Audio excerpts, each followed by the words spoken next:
Hello, and welcome to another episode of Ask Adam Live. Ask is the acronym for Always Seek Knowledge. One thing I hope this and each of the other episodes that you've tuned into have done that, to offer you the thought or to start the thought process of you becoming your best self by seeking knowledge, by understanding the world around you and the life that you live, whether it's something at work, whether it's interacting with family or friends, that you're seeking knowledge, that you're enhancing, well, just what you know. I feel through my practice and through my life thus far, the more I seem to know or understand about something certainly affected not only how I thought about something, how I made a decision about something, but you know what? It was also how I felt about something. And much of this, I guess this episode hopefully will embrace for you, is the art of effective communication. I feel like a lot of times we're taking things personal when we're just communicating. And if we learn to understand that others are just communicating in their own style, in their own way, that we would understand more of what they're saying than how we perceive or how we're receiving it based on how we feel. I welcome you to this episode. Let's get started with the show. The art of effective communication. Know your why, speak with passion, watch your words, move people.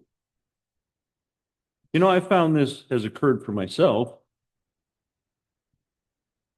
And quite frankly, if you don't believe it, they won't feel it. And if they don't feel it, they won't follow. I feel like each time that I speak, I resonate how it is that I feel in my communication, in what I'm sharing. Allowing those that I'm in a small or large group to absorb what it is I'm saying in full understanding how I'm saying it so that it's relatable. See, it isn't about what you say, it's how aligned, how energized, how intentional you are when you say it. Share your communication.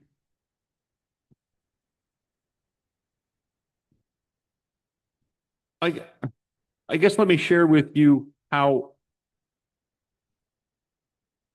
I communicate. I'm sometimes, I wouldn't say harsh, but I'm upfront. I'm to the point.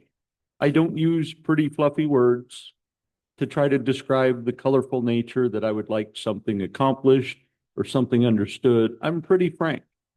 That's my communication style. I can also be a little wordy in communicating because I also want to ensure that my communication is effective and that you completely understand. I almost feel like it's a little disrespectful if somebody says, could you say that again? Or I completely don't understand what you're saying. Or what was that last part? It means that somewhere in my communication, I wouldn't say disrespectful, but just that I've lost their attention. And it's not their fault. Honestly, I have to step back and maybe blame myself and take consideration that maybe how I was explaining something could also off track someone. Remember, we're all human. And it's part of the human design that if you hear something and it's relatable, that you're immediately going to trigger the brain to go to that relatability. So I may say something, for instance, that sends you off into the thought process of remembering something when you were a small child. Now, I didn't know that I did that. And quite frankly, you almost probably didn't notice that I did, but it was enough to create similar to the scotoma, which is that break in thought, where you go down that mental rabbit hole, if you will, of memories and things um, that come to mind. And that sort of lost the middle part of what I was saying. So when I do conclude and I get that feedback from you that says you don't understand something or go back to that second part, it's because you wandered off in that scotoma and you thought about something else.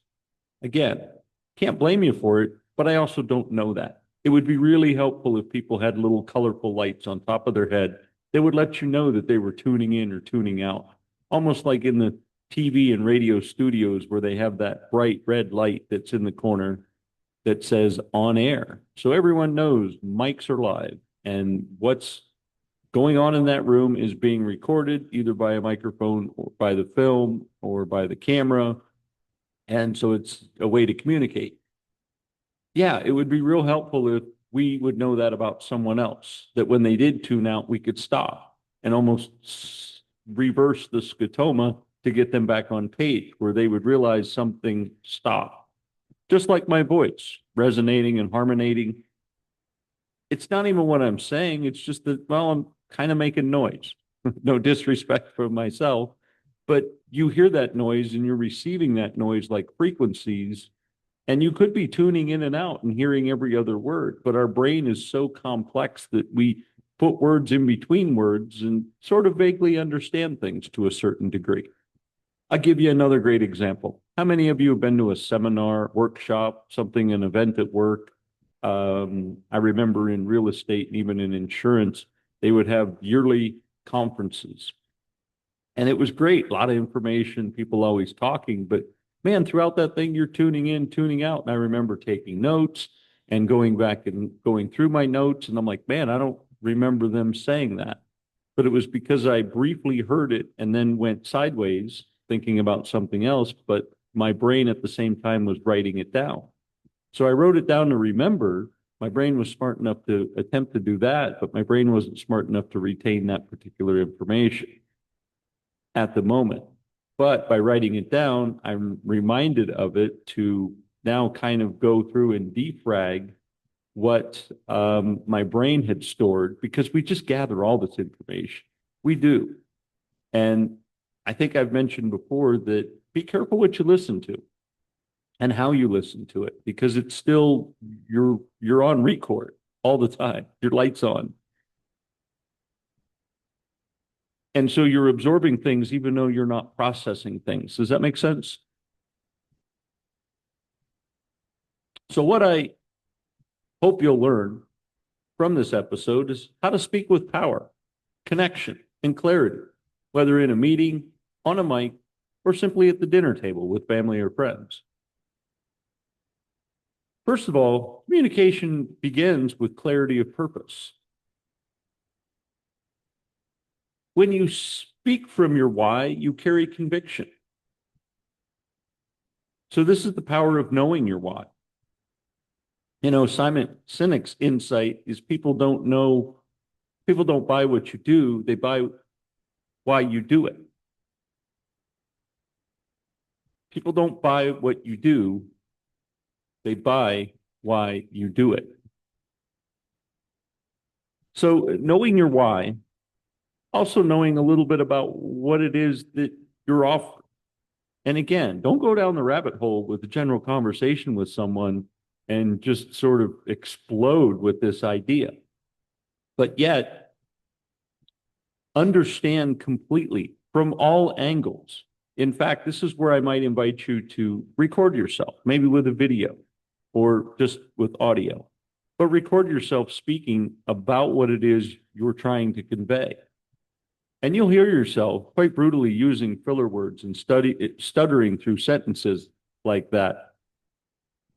The point is, you want to hear those, understand those, and learn how to remove those. Because again, as people are tuning in and tuning out, you have those couple of precious seconds of grabbing their attention. And sure, they're going to fade out, so there's room for filler words, but not a lot of words because they're going to come back. And if you're still droning on with filler words, they're going to tune in and go, oh, they're still, okay, still on that thing. Never mind. And they go back. But if you are speaking with that confidence and intentionality and your why, when they come back, they're going to hear, oh, that's important, and they'll stick with you. And when they fade out again and come back, they're going to hear that importance again and stick with you. And part of that is getting them to the point where they stick with you longer and stop that habitual behavior. It is controllable. It quite frankly is controllable. But many times in general conversations, we just don't control it that much. We don't. Now, if your child had a health issue, you would certainly be in tune to every word and hang on every syllable the doctor uttered about the health of your child. So you can focus. It's just learning to prioritize even that conversation with your friend with the spoken word from the physician about your child in need of medical care. Psychology leads language. Your inner dialogue sets the tone for your outer message. So again, knowing this, knowing your why, having your conviction, creating that fire of passion, you then can sort of, well, create that switch that you turn, that switch that you can just turn on when somebody says, so tell me what you do, and you blast them with something. And how many times have you been blasted by somebody and you're just like, wow, that person is powerful. They're cutting edge. They know what they're after. They know what they're doing, so on and so, and they're just going at it. And you're like, wow, I want a part of that. Well, some of that is part of the energy that they're emitting that you just can't help, like a magnet, to not be attracted to.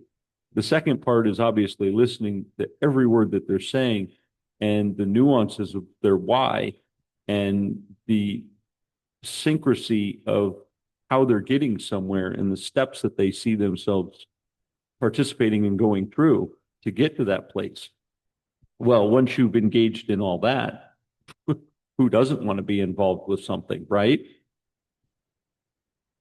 Number two, passion is a communication multiplier. See, clarity makes them think. Passion makes them move. You see this a lot, really, with politicians and people for a great cause. Why passion matters? Passion signals certainty, even more than logic does. See, listeners remember emotional tone rather than specific facts.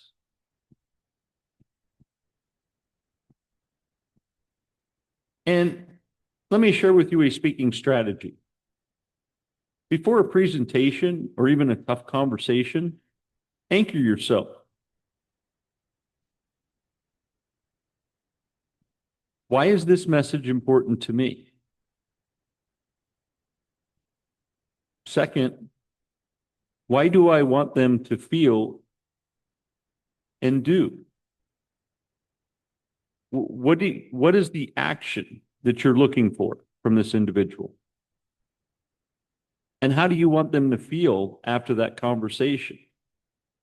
You know, I find this in leadership that many times if you sort of come to someone and say, hey, I don't feel like I'm getting very effective work out of you, well, that's kind of beating them up. And they're going to take that pretty harsh. And quite frankly, they're probably going to shut you down.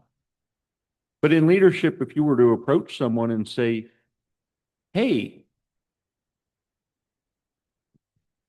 are there some barriers that might be disrupting the production? I'm curious to understand, are there barriers? Are you aware that there might be barriers? Could I help you through the process of discovering barriers? See, now you're coming as a colleague, as a mentor, as a confidant, sort of aligning with them in their path and what they're doing, and not just sort of beating up their progress or process, but you're looking to help investigate why there might be issues. And you also, let me like sort of put some icing on this cake as well, as come at them with a personal level. Hey, I hope everything is okay. Have you noticed if there might be some barriers with regards to fulfilling your task? And they may tell you, yeah, got a lot of stuff going on at home, my personal life, the relationship life, financial life, whatever it is that's going on. And you immediately find the barrier and figure out how to change that, right, through the conversation.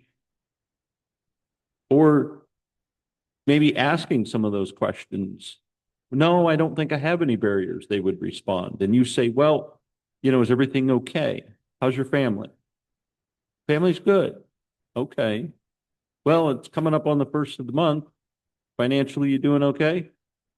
And I know sometimes this is personal, so you need to sort of coat this with however you would conduct with this individual person, but Start playing those 20 questions. And again, you want to announce that, hey, I don't want to get too personal, but everything okay at home? Everything okay financially?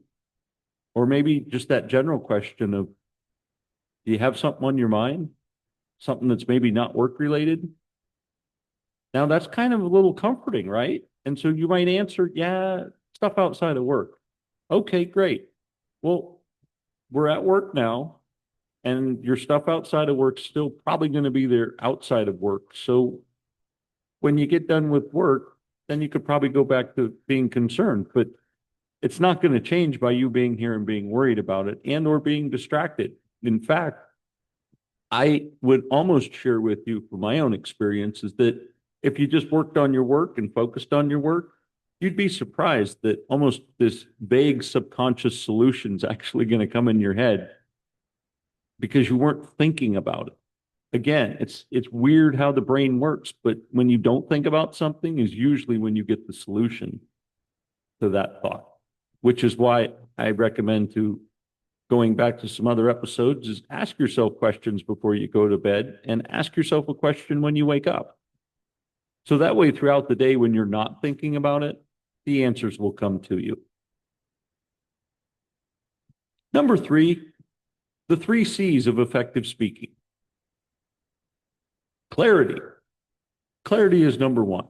Avoid filler, right? As I mentioned before, use short and vivid language. Practice if you need to. And you'll find that the more practice for specific things like giving a pitch about your business or company, what you do and your why, to just everyday talk will then start becoming a little bit more short, a little bit more vivid, a little bit more concise. And ask yourself, what's the one takeaway I want my listener to repeat? Just as I mentioned earlier, the task at work. Notice how I mentioned functional work. You're here at work. When you're at home, worry about home. Because here at work, you really can't do much about home. And quite frankly, when you're home, you can't do much about work. I know people say they work from home, and that's kind of a new concept that we've sort of evolved in the past 3 to 5 years. But if you're at one place, you can't do much about the other. We can only be at one place at one time. So focus on that one place and that one time. The second is confidence. Confidence is built through rehearsal with reward. Again, if it's something pressing, something urgent, obviously, yes, you're going to be quick to speak, you're going to communicate, you're going to convey what you need to convey, and you're going to move on. But you know, so many times people ask us, what do we do? We should have that down. We should know. And even if you have that 9 to 5, that 40-hour-a-week job, know what you do. Speak it with confidence and with clarity. People will be impressed. Even if you did just a mundane task, an everyday task, like say you're a plumber or an electrician. Come up with that creative, pitchy way to share what you do. Here's a great example. Instead of just saying you're an electrician, say, you know, I help people solve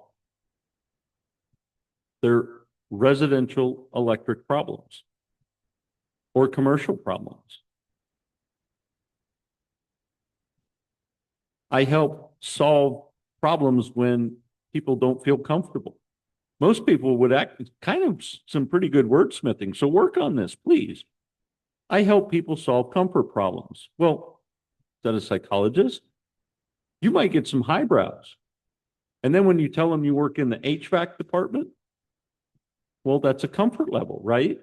You're either hot or you're cold and you want to be the opposite because nobody wants to be what it is outside when we're in the comfort of our homes or our offices.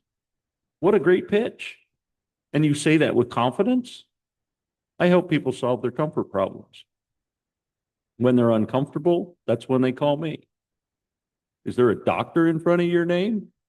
But that's what you do. You're solving the problem. You're fixing their HVAC. And remember, when you're doing this, acknowledge that you're doing it and praise yourself. As I've shared in my workshops, say it, move it, and praise it. So when you say it and when you're speaking, right, you want to move a little bit. You want to kind of have a little rhythm to what you're saying in your movement, because that's the energy that people are going to also absorb as well as what they hear. The third C is connection. Speak with them, not at them. Remember, as I mentioned earlier, speaking with them, like partnering up and aligning, kind of parallel, if you will, to, hey, is everything okay? Like, kind of in a unique way, take on a little bit of their energy and absorb that maybe they're kind of calm or maybe coy, and just be like, mimic that and get with that questioning on their level with their energy and with sincerity. This creates that connection that, quite frankly, they're going to be honest with you, a lot more honest with you than just saying, hey, your production is down. You're not producing as you should, whatever it is that you're doing. Well, I'm already defensive. And then I'm like, yeah, I'm having a bad day and you just made it worse because now I'm not living up to your expectations, and it just, yeah, it goes on. So don't make the problem worse with effective communication. You can create that connection.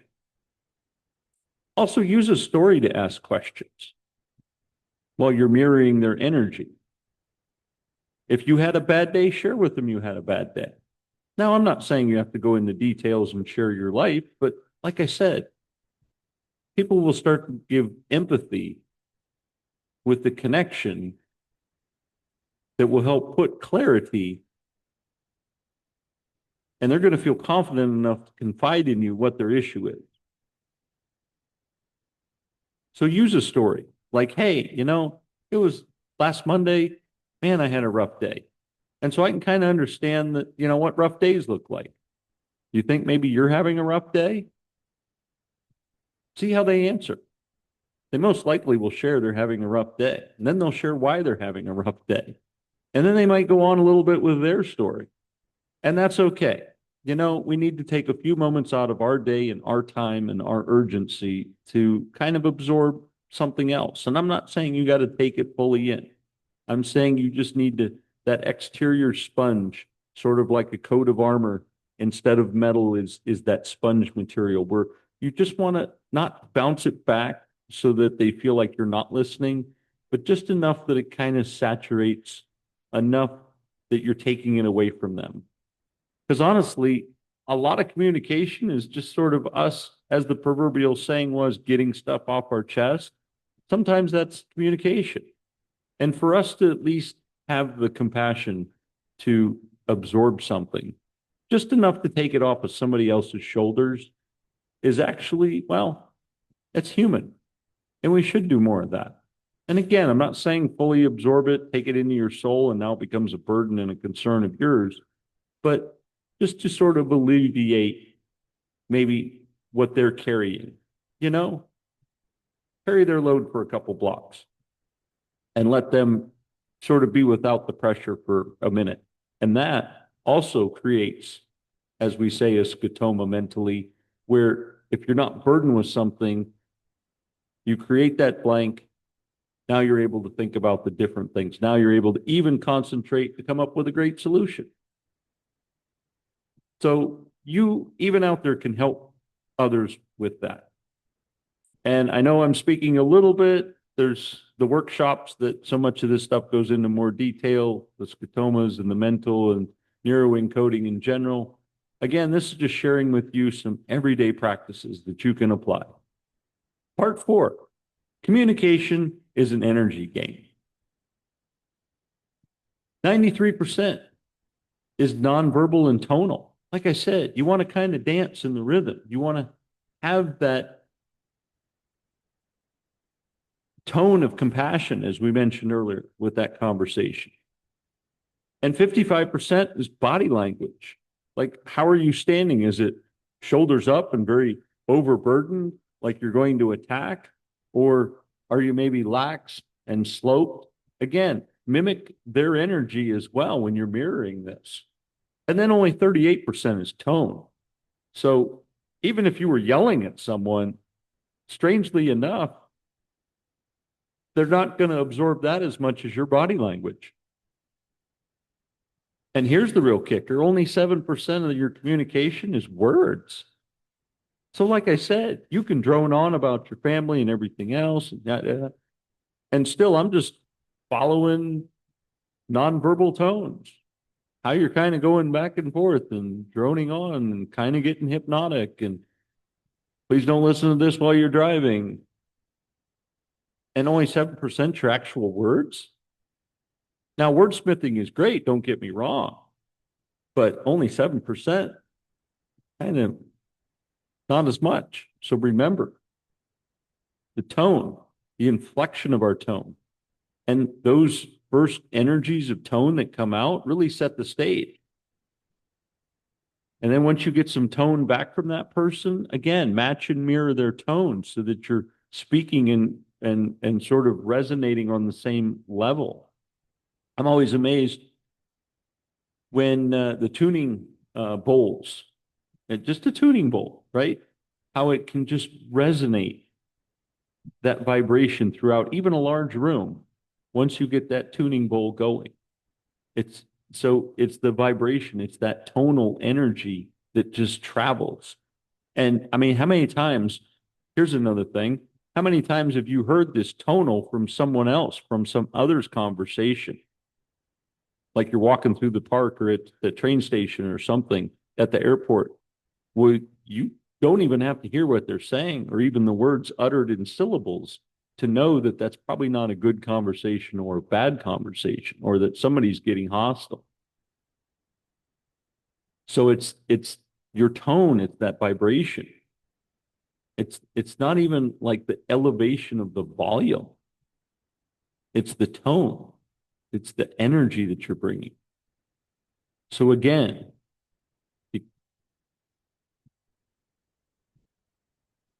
another thing I guess I could share is, and I do this when I go to meetings, and especially if I'm negotiating and having those hard conversations, is I like to get really pumped up, like for 15, 20, 30 seconds, sometimes even a minute, just depending on how pumped up I want to be. I'll go to the bathroom or go to a separate room or something just out of the way by myself, and I get revved up. You know how you get your energy up, like you're going to lift a heavy weight and you're going to take all your adrenaline and all your energy and just just really put that into it. Well, that's a little bit of what I do. I'll go into a room and I just jump and I get my energy up and just like I'm going to go do it.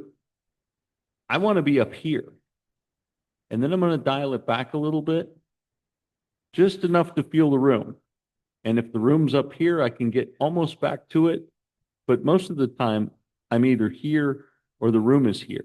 And again, if the room is here, I want to be remaining up here. I don't want to drop to that level. I'm going to match and mirror, but still internally, I'm going to keep my energy up.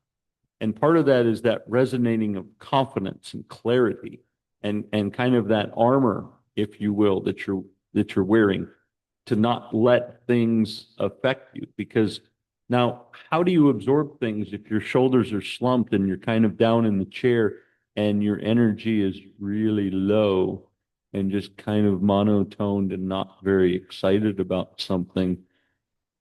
I got to tell you, you're going to get beat up in a room, and I don't care what they could talk about flowers, and you're going to walk away pretty down about flowers and foliage. But if your energy is up there and you're like, hey, man, we're going to talk about flowers and I'm excited about that. And I hope you are too. And I can't wait to dive into this. So what is it that you wanted to share with me? Well, we wanted to talk to you about flowers. You know, that's great. And I'm really glad we're going to talk about and see how the energy, now you're kind of mirroring and matching and repeating But you want to keep yours up there because you don't want to get down into this droning about flowers because quite frankly, that's not an effective meeting or communicating in any way or shape or form. Because yeah, nobody's going to like flowers after that, trust me, or bananas or whatever it is that you're having that conversation about. So again, get yourself up there and have your energy level and set your energy level there. And many times you'll bring people up there because nobody wants to be not included. And your energy will be up there. And I tell you, the true power in a conversation is if you can kind of bring someone up to your energy, well, now you can kind of carry that conversation. And again, going back to what we spoke about earlier about your why and your passion and your conviction, well, how can anybody say no to what you're talking about? How can anybody disagree or want to negotiate further if it's one of those types of meetings if you're just all energized up? I'll give you a great example. You'll see it every once in a while with a really good, effective communicator on that show called Shark Tank, where they're not hyping what they have, but they're sharing what they do and they're sharing why they do it. And they have those judges so enthralled with the why and the how they're doing it and how they've been doing it and how they're just looking to do more of it. That is what gets the judges' attentions, the good judges, not just the ones looking to invest $1 to make more dollars, but and you think, wow, that was a simple thing that solved a simple problem. That's amazing. And that judge is really lucky to connect with them. Well, it's because that judge sees the why and sees the passion, sees the conviction. All of that's being out there, and their energy is there, and they're doing the movement, and they're talking, and they're thinking. You just you get into it, and they want to do it. It's not out of. Let me be clear about this. It's not out of deception. They're not deceiving them, doing some kind of magic trick where it's like, keep watching the swinging clock and I'm going to get you to do things you don't want to do. No, it's because they're getting them involved. Even though they're sitting very relaxed in the chair, emotionally, they're getting involved. And then eventually their wallet gets involved and their investment mind gets involved and their strategies get involved because they see themselves in that energy. They want to be part of that energy. But if you're just droning about the thing that you kind of came up with in the garage and you made 100,000 selling them and you'd like to make another 200,000, they're not going to watch it again. Watch it again now that you've understood that. That is the effective art of communication. And that's honestly what makes that show entertaining. At Ask Adam Live, effective communication is about the transmitting transformation. Every sentence is a seed. I feel like every episode of this show is a seed. Again, going back to always seeking knowledge, I hope that each episode you're like, wow, I didn't know this is possible, or I didn't think about that this way. And you go down that rabbit hole, if not through our website and our information and our workbooks, but that you just start to investigate and want to know more about something. And you start training your mind, asking those questions. And it's great to ask AI things, but you're also asking to know yourself, just like we used to Google things because we wanted to know more about them. Well, now we're utilizing AI tools, right? But we're still being inquisitive and we're still asking questions and not just being satisfied with well, okay, so communication is speaking words, and hopefully what I say, someone is listening, and when I'm done speaking, they're going to tell me what they think and what they would like to do about that. It's so much more than that. So get involved, invest in yourself. Let's recap. Know your why. Speak with passion, deliver with clarity, confidence, and connection. Your message doesn't need to be perfect, it just needs to be felt. So let me invite you, before the next important conversation, write why at the top of your notes. Record yourself saying the message with passion. And please share your takeaway from this episode at Ask Adam Live using Speak with Purpose as the hashtag. Effective communication is art with intention. Know why you're speaking, and the world will lean in to listen. This has been another terrific episode of Ask Adam Live. My name is Adam. Now let's go out together and make it a great day.